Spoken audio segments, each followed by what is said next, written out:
السلام علیکم، میں ہوں کامران خان۔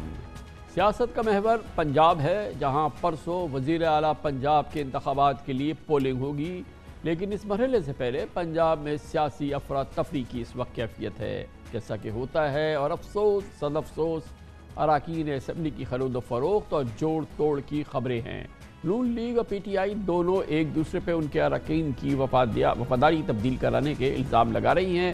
آج عمران خان نے ایک ٹویٹ میں کہا کہ جو کچھ اسلام آباد میں ہوا اس کا نظارہ آج لاہور میں دیکھ رہا ہوں، جہاں ایم پیز کو خریدنے کے لیے 50 کروڑ روپے تک کی پیشکش کی جا رہی ہے۔ اس سب کے پیچھے مرکزی کردار زرداری ہے، جو اینٹی کرپشن پر این آر او لیتا ہے اور بقول عمران خان کے چوری کے اس پیسے سے لوگوں کو خریدتا ہے۔ اسے جیل میں پھینکا جانا چاہیے، یہ عمران خان کی ٹویٹ تھی۔ پنجاب کی وزارت اعلیٰ کا انتخاب صاف اور شفاف کرانے اور اراکین کو ہراساں کرنے سے متعلق پی ٹی آئی کے نے سپریم کورٹ اور لاہور ہائی کورٹ سے بھی رجوع کیا ہے۔ آج پی ٹی آئی اور نون لیگ نے میڈیا پر آ کے ایک دوسرے پر خوب الزامات لگائے۔ ہمارے رحیم یار خان سے ایم پی اے مسعود مجید مبینہ طور کے اوپر 40 کروڑ روپیہ لے کے وہ ماشاءاللہ ترکی پہنچ گئے۔ فواد چودھری صاحب، اگر میں نے آپ کے اس ایم پی اے کو چودھری مسعود جن کا نام ہے 40 کروڑ روپیہ آفر کیا ہو تو اللہ تعالیٰ مجھ پر اپنا عذاب اور قہر نازل فرمائے۔ آپ اگر قرآن پہ حلف دے دیں کہ ہم نے پیسے دیے ہیں چودھری مسعود کو تو میں اپنی بات سے پیچھے ہٹ کے میں ہمیشہ کے لیے سیاست چھوڑ دوں گا۔ دیتے ہیں حلف آ کے؟ 3 ایم پی ایز نے اپنے ایفیڈیوٹس سپریم کورٹ میں جمع کرائے ہیں، ان میں یہ بتایا گیا ہے کہ کس طرح سے انہیں پیسوں کی آفر کی گئی۔ عطا تارڑ جو ہے اس نے ان سے بات کی۔ مولانا الیاس چنیوٹی ہمارے چنیوٹ سے ایم پی اے ہیں، فریضہ حج ادا کر رہے ہیں، وہاں پہ ان کے پیچھے رشوت دے کے سعودی عرب بھیجا گیا۔ ہماری فیصل آباد سے ایک ایم پی اے ہیں، ان کے گھر میں اپنے 2 عزیزوں کو بھیجا رشوت کے پیسے دے کر۔ فوری طور کے اوپر سپریم کورٹ عطا تارڑ کو فوری طور کے اوپر گرفتار کیا جائے۔ فواد چودھری صاحب، بند تو پرویز الہی اور اس کے بیٹے کو کرنا چاہیے، آپ کو عطا تارڑ کھٹکتا ہے تو میں جیلوں میں آ کے بیٹھوں گا انشاءاللہ۔ ان کے اوپر الیکشنز میں خرید و فروخت کے الزام میں مقدمہ چلایا جائے۔ اگر کورٹ بلائے گی، کورٹ میں جا کے بتائیں گے کہ پرویز الہی اور اس کے بیٹے مونس نے کہاں کہاں پہ پیسوں کی آفر کی اور کیسے۔ آصف زرداری صاحب نے وزیر اعظم شہباز شریف کو ایک ملاقات میں کسی بھی معاملے میں جلد بازی نہ کرنے کی تجویز دی اور کہا کہ سیاست میں کئی آپشنز ہوتے ہیں۔ کل ہی زرداری صاحب چودھری شجاعت حسین کی رہائش گاہ پر بھی پہنچے تھے، اس کے بعد کچھ چیمہ گوئیاں ہوئی تھیں جو اس وقت دم توڑ چکی ہیں، اور قاف لیگ کے سربراہ جناب چودھری شجاعت حسین نے ایک 2 ٹوک بیان میں بالکل واضح کر دیا ہے کہ چودھری پرویز الہی ہی وزارت اعلیٰ کے لیے ان کے اور پاکستان مسلم لیگ قاف کے امیدوار ہیں، جن کو مینڈیٹ ملا حکومت کرنے کا، اسی کا حق ہے۔ چودھری شجاعت صاحب کا کہنا تھا کہ ملکی مسائل کا حل اسی میں ہے کہ گنتی کے چکروں سے باہر نکلا جائے۔ اتوار کو پی ٹی آئی نے ضمنی الیکشن میں 20 میں سے 15 نشستیں جیت کر 11 جماعتی حکومتی اتحاد کو شکست فاز دی تھی، جس کے بعد پنجاب اسمبلی میں پی ٹی آئی اور قاف لیگ کے پاس 188 اور نون لیگ اتحاد کے پاس 189 نشستیں ہیں، جبکہ وزیر اعلیٰ منتخب کرنے کے لیے 186 ارکان کی حمایت درکار ہے۔ اگر دونوں میں کسی جماعت کے پاس 186 ارکان نہ بھی ہوئے تو قانون کے مطابق رن آف الیکشن ہوگا اور 22 جولائی کو ایوان میں موجود ارکان کی اکثریت جس امیدوار کو حاصل ہوگی وہی وزیر اعلیٰ منتخب ہو جائے گا۔ نمبر گیم دیکھ کے بظاہر تو یہی لگتا ہے کہ 2 روز بعد 11 کروڑ آبادی والے صوبے پنجاب میں نون لیگ اور حمزہ شہباز کا دور حکومت اختتام پذیر ہو جائے گا۔ اس وقت تازہ ترین صورتحال کیا ہے پاکستان تحریک انصاف قاف لیگ چودھری پرویز الہی کے حوالے سے کہ وہ جیتیں گے، کتنی پورے اعتماد ہے، اس پر ہم بات کریں گے۔ اس کے لیے ہمیں جوائن کر رہی ہیں محترمہ ڈاکٹر یاسمین راشد، پنجاب میں پاکستان تحریک انصاف کی صدر بھی ہیں۔ بظاہر تو نمبرز ہیں جو ہمارے پاس سامنے آ رہے ہیں، چودھری پرویز الہی صاحب کو جیت جانا چاہیے، لیکن آپ لوگ کو شک ہے، آپ کو شکوک ہے کہ ایسا 100% ہو جائے گا، ایک نروسنس ہے، میں یہ دیکھ رہا ہوں آپ لوگوں میرا خیال ہے کامران صاحب بات یہ ہے کہ اگر ہمیں ان کی عادتوں کا نہ پتہ ہو تو شاید ہم نہ نروس ہوں۔ آپ کے سامنے ہیں کہ یہ خریداری سے تو باز نہیں آتے، بیوپاریوں والا کام کرتے ہیں، ضمیر فروش خود بھی ہیں اور اوروں کا بھی ضمیر خریدتے ہیں۔ آج کے دن میں ہی جب ہمیں پتہ چلا کہ ہمارے ایک وہاں سے ساؤتھ سے وہ بھائی صاحب جو تھے کل تک ان سے بات چیت ہو رہی تھی کہ میں پہنچ جاؤں گا، لاہور پہنچ جاؤں گا، اور اب پتہ چلا ترکی پہنچ گئے ہیں، اور پتہ چلا کہ جی انہوں نے ایز یوزول خریداری والا کام کر دیا، پھر اوپر سے زرداری صاحب آ کے یہاں تشریف فرما ہو گئے، اور یہ ساری چیزیں جو ہیں which by itself shows, اور جو اسٹیٹمنٹ ثناء اللہ نے دی that was the most disturbing statement. اب انٹیریئر کا منسٹر جو ہے وہ ایک اسٹیٹمنٹ دے رہا ہے کہ جی 5 بندے اٹھا لیے گئے یا نہ آئے تو پھر کیا الیکشن رہے گی. What does that actually indicate? So naturally we would like کہ فیئر اینڈ فری الیکشن ہوں. ہم نے تو ہمیشہ فیئر اینڈ فری الیکشن کی بات کی، اور اب فیئر اینڈ فری الیکشن کے ساتھ آپ کو پتہ ہے الحمدللہ 15 سیٹیں تحریک انصاف کو ملی، تو یہ تو صاف ظاہر ہو گیا ہے کہ تحریک انصاف has won the people's mandate. لوگوں کا مینڈیٹ، لوگوں نے اپنا مینڈیٹ تحریک انصاف کو دے دیا ہے. اب اس کے بعد اس طرح کے چکر چلانے اور بدماشی کرنی اور غلط کام کرنے اور یہ جو منڈی لگانی، یا بتائیے ہم ڈسٹرب ہوں گے یا نہیں؟ مگر ڈاکٹر صاحب اب تو آپ لوگوں کو کافی تجربہ ہو جانا چاہیے. یو ہیو بین تھرو، اور یہ ساری چیزیں اس سے پہلے ہوئی ہیں. پچھلے ابھی ہم نے دیکھا کہ آپ کے 20 اراکین جو ہے وہ غائب ہو گئے، منحرف ہو گئے، ان کے ساتھ مل گئے، سندھ ہاؤس سے آ کے بیٹھ گئے. آپ کی حکومت کو ختم کرنے میں ایک بڑا ان کا ہاتھ تھا. تو یہ ساری چیزیں تو آپ بڑی اچھی طرح سے سمجھتی ہیں، آپ کا تجربہ بھی ہے، اس سے سبق سیکھا ہوگا آپ نے. تو اور ابھی آپ کے ساتھ قاف لیگ ہے بھرپور طریقے سے، وہ بڑی تجربہ کار پارٹی ہے. تو اس میں شک کی گنجائش کیوں ہیں آپ؟ دیکھیں میرا خیال ہے جی وہ کہتے ہیں نا دودھ کا جلا جو ہے وہ چھاچ بھی پھونک پھونک کے پیے. اصل میں ہمارا تو یہ حال ہوا ہے. وجہ یہ ہے کہ وہ لوگ جنہوں نے ہر قسم کی 3.5 سال بیٹھ کے اور منسٹریاں رکھ کے اور سارے اپنے کام کروا کے، اور پھر آپ کو پتا آخر میں جس طرح دھوکہ دیا عمران خان کی اس پہ وہ کیا کہتے ہیں ٹکٹ پہ لڑ کے الیکشن. تو نیچرلی ہم وہ والی بات ہے کہ تھوڑے سے اس وجہ سے بھی پریشان ہیں، کیونکہ کئی دفعہ انسان ابھی لوگوں کی مجبوریاں کو تو نہیں پتہ ہوتا اور لوگوں کی کمزوریوں کو بھی نہیں پتہ ہوتا، اور یہ لوگ ان چیزوں کو ایکسپلائٹ کرتے ہیں. ان کو لوگوں کی کمزوریاں اور مجبوریوں کی سمجھ ہے. اور جب آپ کوئی بندہ ایسا جس کو 25-30 کروڑ روپے یا 50 کروڑ روپے آفر کر دیں اور وہ سوچے کہ بھائی چلو میری تو زندگی سنور جائے گی، حالانکہ اگر دیکھا جائے جب آپ ضمیر فروش کر جاتے ہیں چاہے 50 کروڑ کے ارب کے لیے کر لیں، اینڈ آف دا ڈے زندگی آپ کی بھی نہیں سنورے گی نہ کسی اور کی سنورے گی. اور شکر ہے خدا کا کہ اب تو لوگوں کو سمجھ آ جانی چاہیے کہ لوٹوں کے ساتھ لوگوں نے کیا کیا ہے. آپ کے سامنے اس وقت صرف تحریک انصاف کے مینڈیٹ نہیں دیا، انہوں نے اس وقت عوام نے یہ مینڈیٹ بھی دیا ہے کہ ہرگز ہم ٹرن کوڈز کو نہیں ایکسیپٹ کریں گے. آپ جس پارٹی میں جوائن کرتے ہیں آپ اس پارٹی کے ساتھ رہیے. ہاں اگر آپ کو پارٹی پسند نہیں ہے تو ریزائن کر دیجئے. اب وہ جو بھائی صاحب آج ریزائن کر رہے ہیں اور وہ لے کے تارڑ صاحب بار بار ان کا کاغذ دکھا رہے ہیں، ہمارے پاس تو یہ بھی ثبوت ہے کہ تارڑ صاحب نے جس بندے نے ایک نے ہم سے جو بات کی اس نے کہا کہ فون کر کے اور انہوں نے 50 لاکھ تک آفر کیا. اب بتائیے ایسی باتیں جب آپ سنتے ہیں تو naturally there is always apprehension about it. لیکن انشاءاللہ اللہ تعالیٰ خیر رکھے. ہمارا تو یہ خیال تھا کہ سارے لوٹے چلے گئے، لیکن میرا خیال ہے کوئی 1-2 چھپے ہوئے رہ ہی گئے ہیں کہیں اور بھی، اور جن کا یہ فائدہ اٹھا رہے ہیں.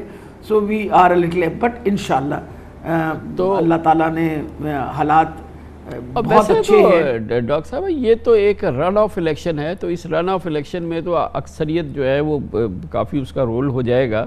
آپ کی اگر 188 87 86 جو بھی ہیں، تو یہ فرمائیے گا کہ اس صورتحال میں تو بہت یہ مشکل عمل نہیں ہونا چاہیے، کیونکہ بہرحال سپریم کورٹ نے آرڈر یہ کیا ہے کہ 22 تاریخ کو الیکشن کرائے اور رن آف الیکشن ہونے چاہیے. جی آئی ایگری ود یو بالکل. دیکھیں نہیں جی اول تو ہمارے پاس اب میجورٹی ہے. You see if you talk about it we have got 189 votes, we had 189 votes, اب 188 ہیں. اگر آپ 188 کی بات کر رہے ہیں تو اس کا یہ مطلب ہے کہ 188 is more than enough because the magic number is 186. اب مقصد یہ ہے کہ اس کے باوجود بھی رن آف الیکشن آپ بالکل صحیح فرما رہے ہیں، لیکن ایسے یہ جس طرح کی آپ کی ان کی ہسٹری پتہ ہے، چھانگا مانگا کی سیاست، ہر قسم کی اوٹ پاٹ پٹانگ باتیں جو ہے یہ کرتے رہے ساری زندگی. تو ہمارے جیسے بندے جو چاہتے ہیں کہ صاف شفاف الیکشن ہو، صاف کام ہو، ٹرانسپیرنٹ کام ہو، وہ تھوڑے سے تو اب آپ یہ سوچ نہیں سکتے کامران صاحب کہ ہم لوگ وہ کہتے ہیں نا 27 دن